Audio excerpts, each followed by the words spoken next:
अस्सलाम वालेकुम वरहमतुल्लाहि वबरकातुहू। बेशक हाजत पूरी करने वाली ज़ात सिर्फ मेरे रब की है।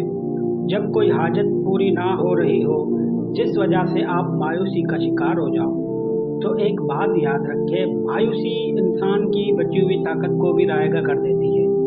हाजत रवाई का ये अमल उन हजरात के लिए है जो किसी हाजत, किसी ख्वाहिश के पीछे भाग भाग कर थक चुके हों।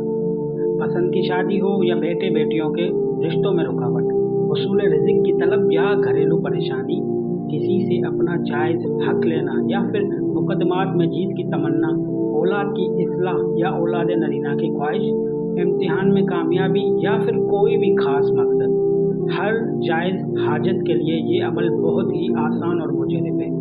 अमल का तरीक़ेकार ये है कि रात को बाद नमाज इशा 2 रकात नमाज नफिल हाजत की नीयत से पढ़ें।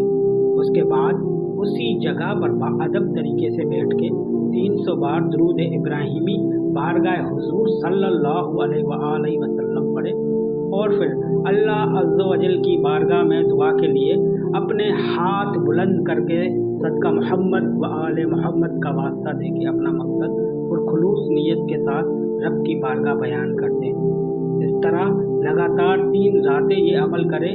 अल्लाह अज़्ज़ व जल ने चाहा तो मुराद पूरी होगी।